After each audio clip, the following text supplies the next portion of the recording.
Bismillahirrahmanirrahim. Assalamualaikum warahmatullahi wabarakatuh.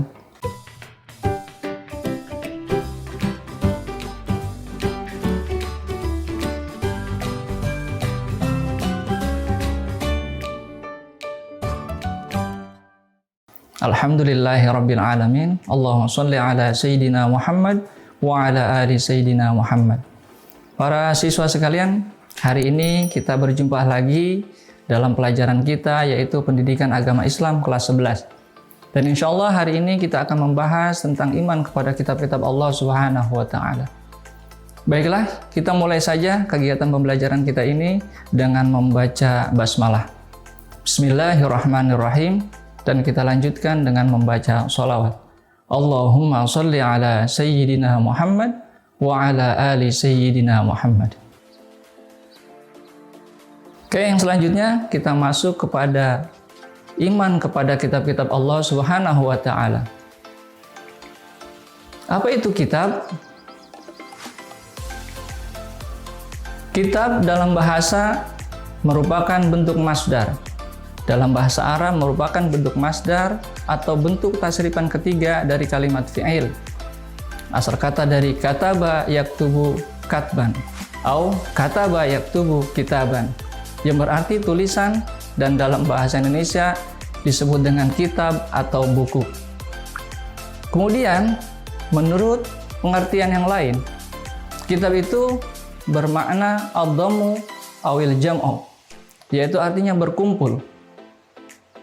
Artinya, kumpulan dari beberapa bab dan halaman yang menjadi satu buah buku.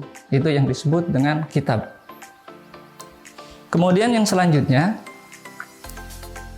masih secara bahasa, kitab artinya tulisan atau buku. Kemudian yang selanjutnya, kita masuk pada pengertian iman kepada kitab-kitab Allah Subhanahu wa Ta'ala. Apa itu? Kita meyakini bahwa Allah Subhanahu wa Ta'ala telah menurunkan kitab kepada para rasulnya atau kepada para utusannya. Nah, mempercayai kemudian meyakini bahwa seluruh kitab Allah Subhanahu wa Ta'ala yang diturunkan kepada para nabi dan rasulnya adalah hak, ya, dan tidak ada keraguan sedikit pun di dalamnya. Kemudian yang selanjutnya kita masuk pada dalil nakli iman kepada kitab-kitab Allah Subhanahu wa Ta'ala. Apa itu dalil nakli? Dalil nakli adalah petunjuk yang berasal atau bersumber dari Al-Quran dan hadis.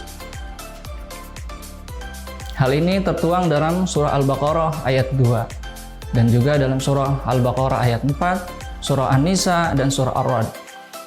Saya sebutkan di dalam surah Al-Baqarah ayat 2, A'udzubillahi minasyaitonirrajim, Dzalikal kitabu la raiba fihi hudal lil muttaqin. Kitab Al-Quran ini tidak ada keraguan di dalamnya dan sebagai petunjuk bagi orang-orang yang bertakwa. Yang selanjutnya kita masuk pada kitab-kitab Allah yang diturunkan kepada para rasulnya. Yang pertama, kitab Taurat. Kitab Taurat diturunkan kepada Nabi kita, Nabi Musa alaihi salam.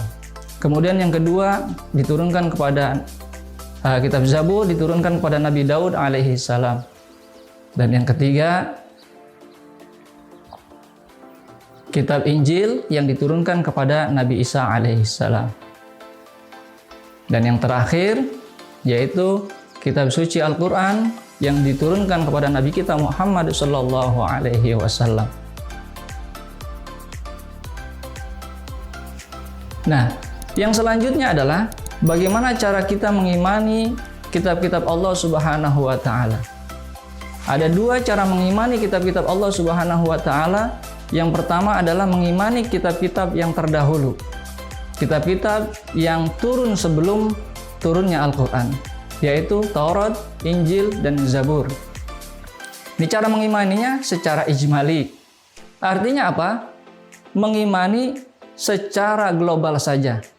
Mengimani dan meyakini saja bahwa Allah telah menurunkan kitab sucinya, yaitu Taurat, Injil, dan Zabur, tetapi tidak untuk diamalkan dalam kehidupan kita sehari-hari.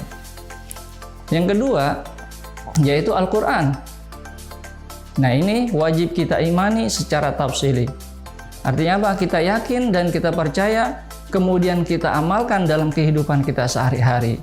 Itulah cara mengimani kitab-kitab Allah Subhanahu wa taala. Yang pertama adalah secara ijmali, yang kedua secara tafsili. Yang tafsili yaitu hanya kitab suci Al-Qur'anul Karim yang diturunkan kepada Nabi kita Muhammad sallallahu alaihi wasallam. Kemudian kita masuk pada perbedaan Al-Qur'an dan kitab-kitab yang sebelumnya. Al-Qur'an diturunkan untuk umat manusia dari zaman ke zaman hingga akhir zaman. Sedangkan kitab-kitab yang sebelumnya diturunkan oleh Allah hanya untuk kaum pada masanya saja.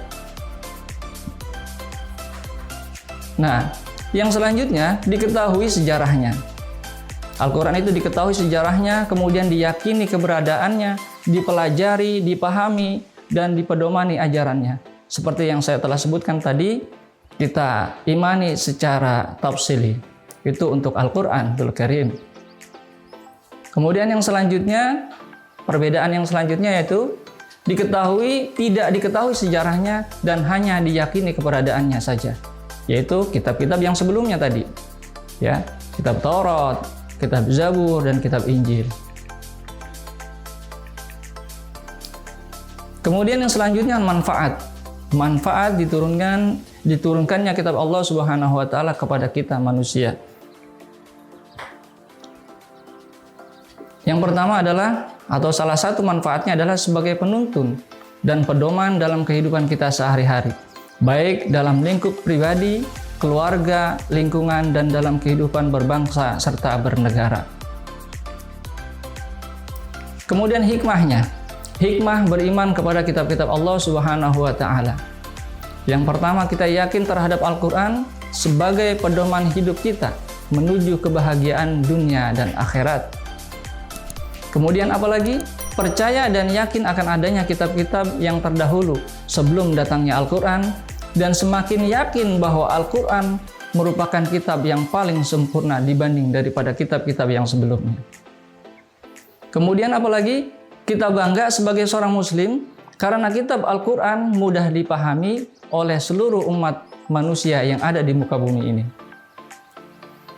Yang terakhir adalah memberikan kemantapan untuk kita menjalankan ajaran-ajaran agama Islam yang dibawa oleh Nabi kita Muhammad sallallahu alaihi wasallam. Yang selanjutnya, kita masuk pada perilaku yang mencerminkan iman kepada kitab-kitab Allah Subhanahu wa taala. Yaitu peduli kepada orang lain. Agama kita mengajarkan kita untuk saling tolong-menolong. Yaitu artinya kita diajarkan dalam agama kita itu untuk peduli kepada orang yang lain. Kemudian yang selanjutnya adalah saling menasehati antara yang satu dengan yang lainnya.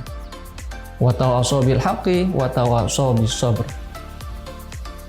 Mungkin itu saja para siswa sekalian pertemuan kita pada kesempatan hari ini. Insya Allah kita akan sambung pada episode selanjutnya pada waktu dan gelombang yang sama. Saya akhiri atau kita akhiri bersama-sama dengan membaca hamdalah. Alhamdulillahirabbil alamin. Wallahul muwaffiq ila aqwamit thoriq. Wassalamualaikum warahmatullahi wabarakatuh.